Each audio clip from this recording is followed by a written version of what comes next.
नमस्कार दोस्तों, स्वागत है आपका अपने YouTube चैनल ऐसी नाम बिलीव में। दोस्तों, इस वीडियो में हम लोग बात करेंगे डाटा हैंडलिंग के बारे में, जिसमें मैं आपको बताऊंगा bar graph, pie chart, organising data, probability के बारे में। मोस्ट इम्पॉर्टेंट है ये टॉपिक, क्योंकि इससे एक नंबर का जो क्वेश्चन है वो नवोदय के एंट्रेंस एग्जाम में पूछे ही जाते हैं। तो आप इसको बहुत अच्छे से देखिएगा और बिना स्किप किए हुए वीडियो को लास्ट तक देखिएगा। तो चलिए करते हैं वीडियो को स्टार्ट। यहाँ पर आप देख सकते हैं कि मैंने यहाँ पे लिखा है डाटा हैंडलिंग। डाटा हैंडलिंग में आपको दो चीज़ याद रखना है। एक तो आपको परिसर या प्रसार यानी रेंज का फार्मूला आपको याद रखना है, जो होता है उच्च सीमा माइनस निम्न सीमा, ठीक है। और एक आपको याद रखना है औसत बराबर होता है प्रेक्षणों का योग बटा प्रेक्षणों की संख्या, यानी जितने भी आपके डाटा दिए रहेंगे उन सभी का योग, यानी sum of all the given data बटा नंबर ऑफ डाटा, ठीक है। यानी कितना डाटा दिया हुआ है, संख्या क्या है उस डाटा का, वो आपको बट्टा में लिखना है और सम आपको ऊपर रखना है, ठीक है। तो ये दोनों आपको मोस्ट इंपॉर्टेंट है, ये दोनों का उपयोग हम लोग आगे करेंगे, तो आपको इसको याद रखना है, ठीक है। तो चलिए करते हैं वीडियो को स्टार्ट। तो आप सबसे पहले हम लोग जानेंगे कि बार ग्राफ, यानी जो बार ग्राफ होता है वो क्या होता है और इससे कैसे क्वेश्चन पूछते हैं। तो यहाँ पे आप देख सकते हैं, मैंने यहाँ पे एनिमेशन वीडियो में मैं आपको यहाँ पे दिखा सकता हूँ कि बार ग्राफ में आपको यहाँ पे मिलेगा ऐसा, यानी ऐसे दिया रहेगा और नीचे दिया रहेगा वर्ष या महीना, जो भी है। यहाँ पे महीना भी दे सकता है, महीना, वर्ष या ए बी सी डी यहाँ पे कुछ भी दिया जा सकता है।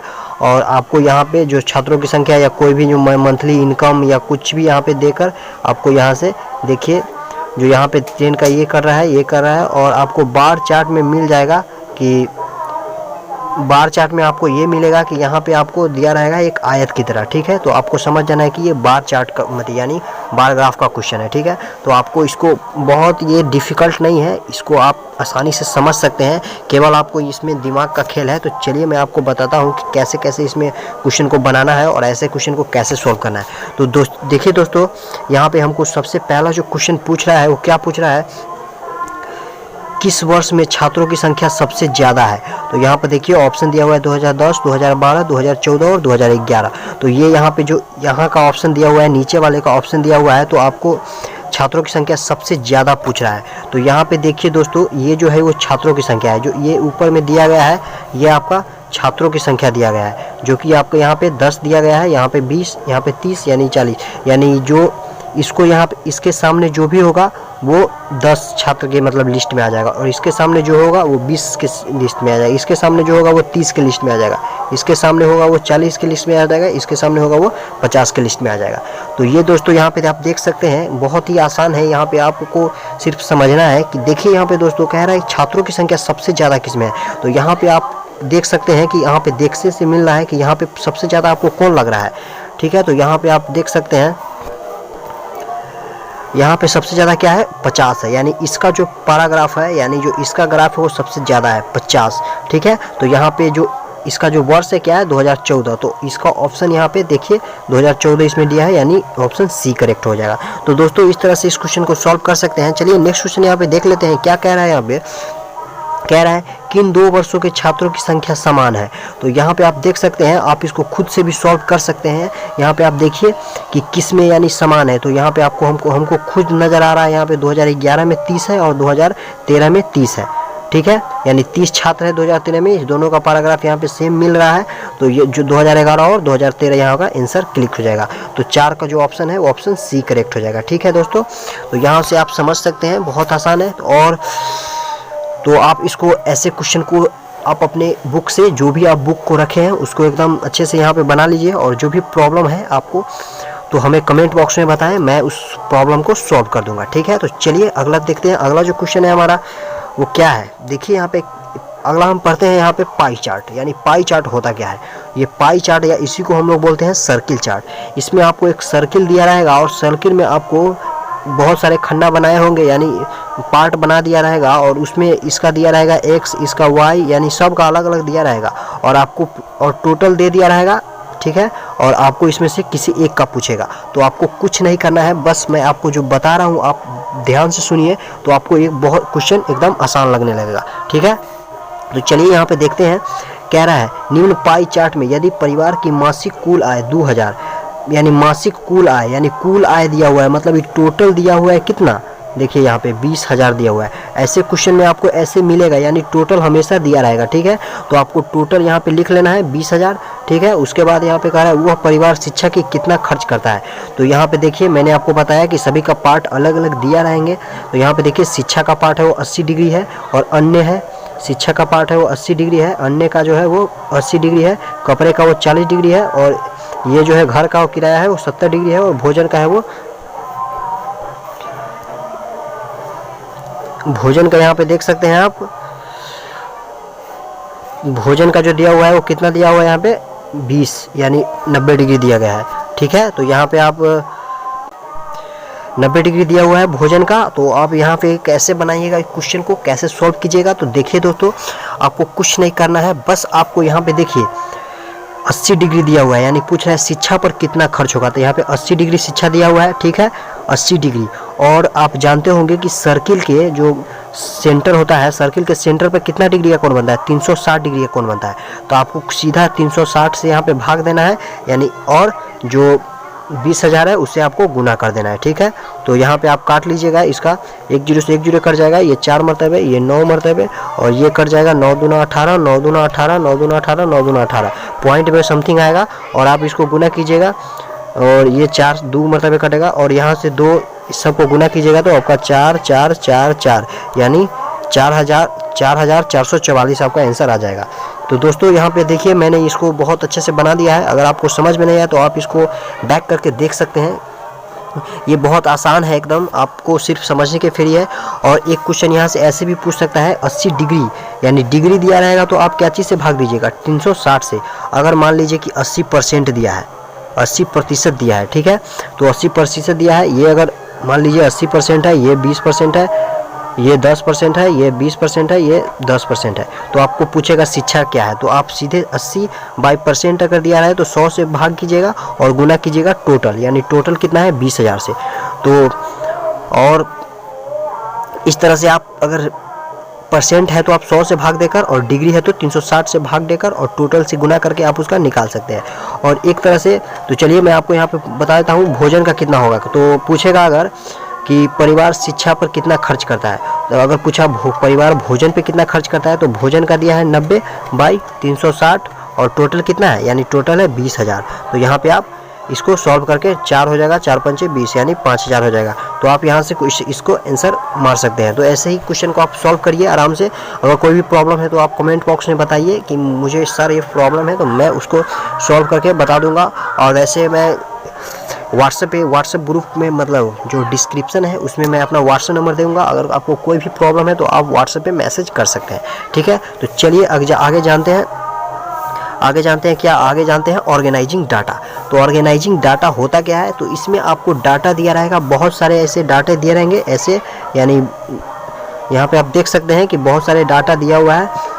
नीचे लिए गए लड़कों के समूह की आयु, मतलब ये डाटा है एक प्रकार का। डाटा क्या होता है, यानी बहुत चीज़ का एक समूह बना दिया जाता है, वो एक प्रकार का डाटा हो जाता है। तो डाटा ये दिया गया है और आपको यहाँ से पूछ रहा है इसको ऑर्गेनाइज करने के लिए, यानी इसको अच्छे से रखने के लिए, कोई एक टेबल बनाकर रखने के लिए इसको बोल रहा है। तो आप इसको सीधा क्या कीजिएगा मालूम है आपको, यहाँ पे चूज करिए कितना कितना क्या क्या बार, इसमें बस आपको कुछ नहीं करना है, ठीक है। सिर्फ आपको ये देखना है कि कौन सी संख्या है जो बार बार आ रहा है। तो यहाँ पे देखिए कौन कौन संख्या है, 11 है, 12 है, उसके बाद 13 है, 14 है, 15 है, उसके बाद 17 है, 16 है, 19 है, 19 तक दिया हुआ है। तो आपको एक चार्ट बना लेना है ऐसे। देखिए यहाँ पे बनाया चुका है चार्ट, सभी का चार्ट बना लीजिए आप यहाँ पे ऐसे ऐसे, यहाँ पे एक चार्ट बना लीजिए।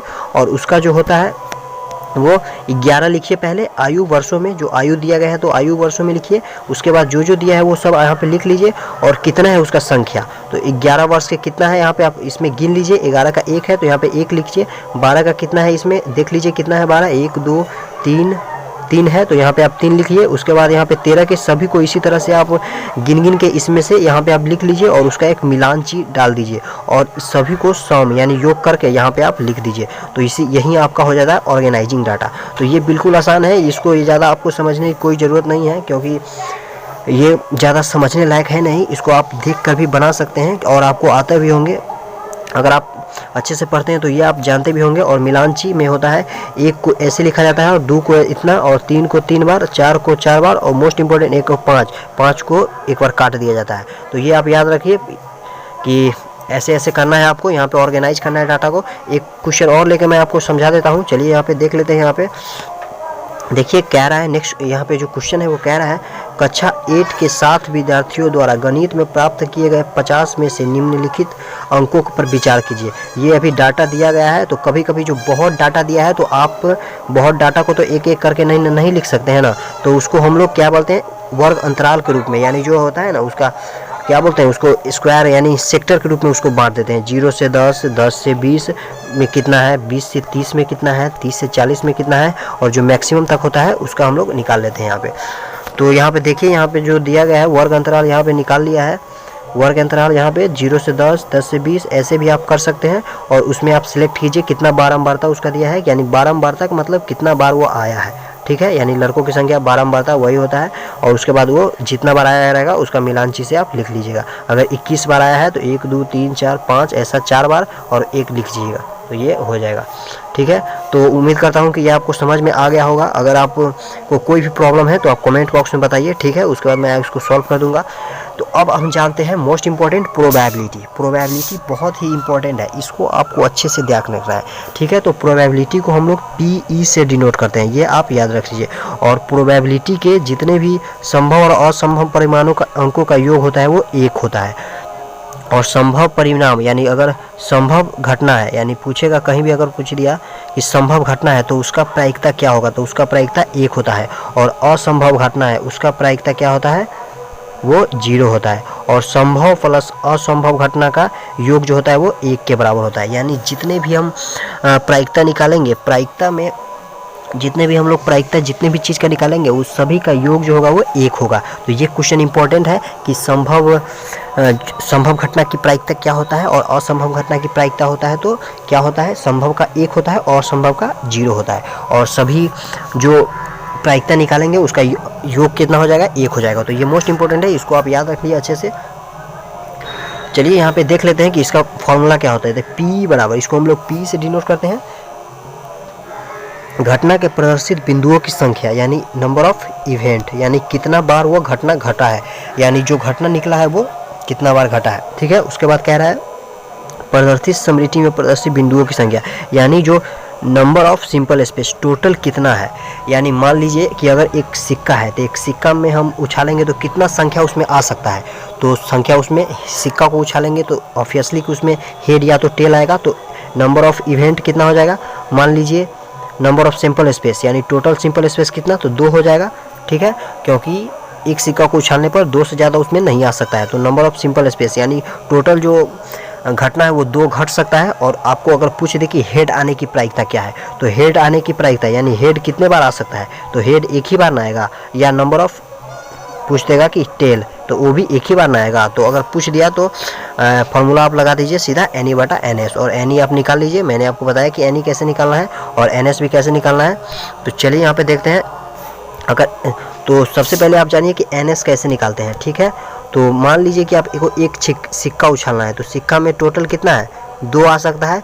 और कह दिया अगर सिक्का 2 बार उछालना है, तब क्या करेंगे आप, तो 2 बार उछालना है आपको सीधा 2 के पावर 2 कर देना है, ठीक है। यानी जो नंबर ऑफ सिंपल स्पेस है उसका स्क्वायर कर देना है। यानी अगर 3 बार कहेगा तो ट्रिपल करना है, 4 बार करना है तो 4 से उसका पावर देना है। तो 2 को 2 बार, एक सिक्का को 2 बार उछालेंगे तो कितना हो जाएगा, नंबर ऑफ सिंपल स्पेस 2 दूना 4, और फिर उसका अगर 3 बार उछालेंगे तो 8 और 4 बार उछालेंगे तो 16। तो ये ऐसे आप नंबर ऑफ सिंपल स्पेस निकाल सकते हैं। और इसी तरह से कहेगा अगर पासा, एक पासा है, मतलब पासा में होता है नंबर ऑफ सिंपल स्पेस, एक पासा को करने पर कितना आता है, 6 आता है। और अगर मान लीजिए कि एक पासा को 2 बार उछाला जाता है तो क्या कीजिएगा आप, 6 का पावर 2।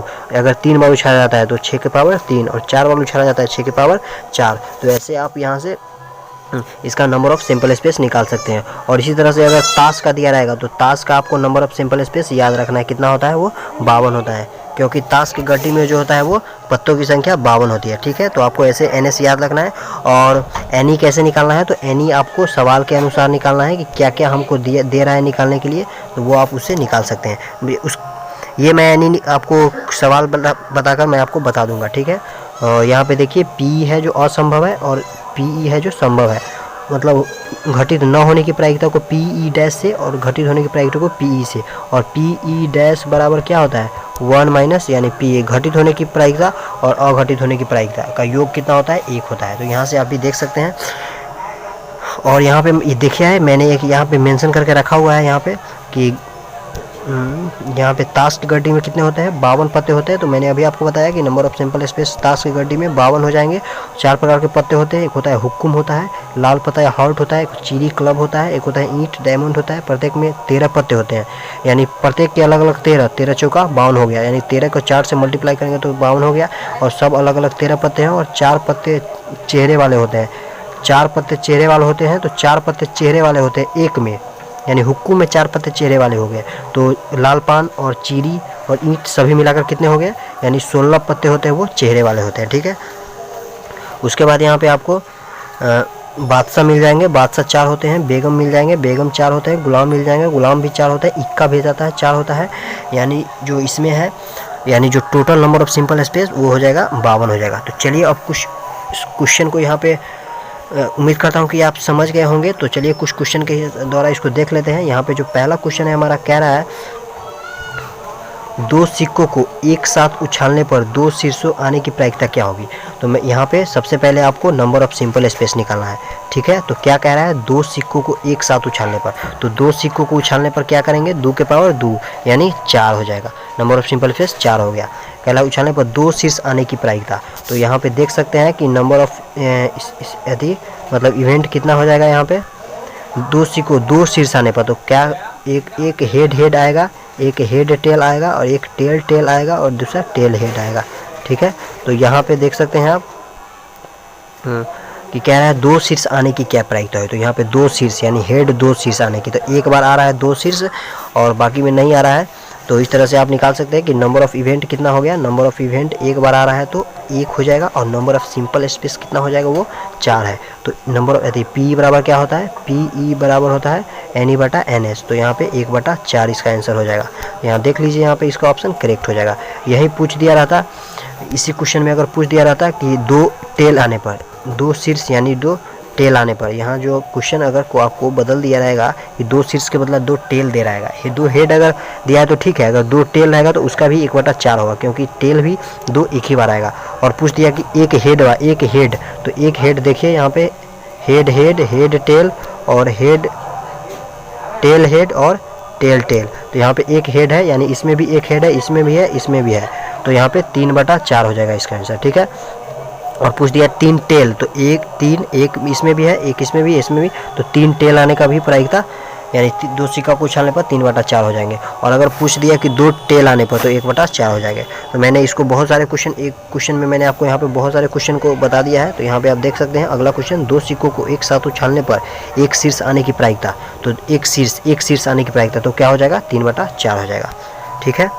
और उसके बाद चलिए आगे हम देख लेते हैं कि यहाँ पे कह रहा है एक पासा वाला देख लेते हैं, ठीक है। अब जो मोस्ट इंपॉर्टेंट क्वेश्चन है वो पासा वाला, यानी 2 पासों को एक साथ फेंकने पर कुल 5 और 3, यानी 2 पासों को एक साथ फेंकने पर, तो 2 पासे के फेंकने पर कितना हो जाएगा number of sample space, N S बराबर हो जाएगा 36 और एन ई बराबर कितना हो जाएगा, तो एन ई बराबर आप निकाल लीजिए। यहाँ पे 2 पासों को फेंकेंगे तो 1 आएगा, 1 2 आएगा, 1 3 आएगा, 1 4 आएगा, 1 5, 1 6, 2 1, 2 2, 2 3, 2 4, ऐसे ही करके 6 1, 6 2, 6 3, 6 6 तक आएगा। तो नंबर ऑफ सिंपल स्पेस 36 हो जाएगा, क्योंकि 36 कैसे, तो 6 का स्क्वायर करेंगे, 2 बार उछाला गया है, ठीक है। और यहाँ पे कह रहा है कुल योग 5 और 3, तो कुल योग 5 कितना हो जाएगा, एक में देखिए 2 1 2 और 1 4, इसका योग 3 है या इसका योग 5 है। उसके बाद 2 1 और 2 3, उसके बाद 3 में 2 सिर्फ 5 आएगा, 1 क्योंकि 0 तो नहीं होता है, 3 नहीं होगा। उसके बाद 4 1, उसके बाद 5 में नहीं होगा, 6 में भी नहीं होगा। तो नंबर ऑफ इवेंट कितना हो जाएगा, यानी नंबर ऑफ जो घटना हो गया 1 2 3 4 5 6, यानी 6 बार घटा नंबर ऑफ। तो नंबर ऑफ ई 6 हो गया और नंबर ऑफ एस है 36 हो गया। तो पी बराबर क्या हो गया यहाँ पे, एन ई बटा NS होता है फॉर्मूला, और Ne कितना है 6 और NS है 36, तो 6/36 यानी 1/6। इसका आंसर सी करेक्ट होगा। तो इस तरह से मैंने आपको यहाँ पे प्रोबेबिलिटी का बहुत क्वेश्चन करा दिया है, तो आप खुद से अपने जो बुक है उससे प्रैक्टिस कीजिए, और अगर आपको कोई प्रॉब्लम है तो आप कमेंट बॉक्स में उसको छोड़ दीजिए। चलिए अब जानते हैं कि रेंज यानी परिसर क्या होता है, परिसर कैसे निकालेंगे। मैंने आपको शुरू में बताया था कि परिसर आपको याद रखना है, ठीक है। तो परिसर कैसे याद रखना है, तो परिसर के याद रखने के लिए यहाँ पे सबसे उच्च सीमा देखिए, यहाँ पे याद मैंने बताया था कि रेंज बराबर क्या होता है, उच्च सीमा यानी higher minus lower, higher minus lower, और हायर क्या है यहाँ पे 19 है और लोअर क्या है 2 है, तो हायर माइनस लोअर 19 माइनस 2 हो जाएगा, यही 17 हो जाएगा, तो इसका ऑप्शन बी करेक्ट हो जाएगा। तो इस तरह से मैंने यहाँ पे आपको जो डाटा हैंडलिंग चैप्टर से रिलेटेड जो मैंने आपको यहाँ पे बहुत सारे क्वेश्चन करा दिए, तो उम्मीद करता हूँ कि आपको डाटा हैंडलिंग चैप्टर पूरी कंप्लीट हो गए होंगे। तो अगर वीडियो आपको अच्छी लगी, इससे आपको थोड़ा भी फ़ायदा हुआ है, तो वीडियो को लाइक करें और चैनल को सब्सक्राइब करें। मैं मिलूँगा आपसे नेक्स्ट वीडियो में, तब तक के लिए हैव अ नाइस डे। मन लगा के पढ़ते रहिए, और आपको कोई भी प्रॉब्लम है तो आप कमेंट बॉक्स में उसको बता दीजिए, मैं उस पर एक वीडियो बना के आपको दे दूँगा, ठीक है। Have a nice day.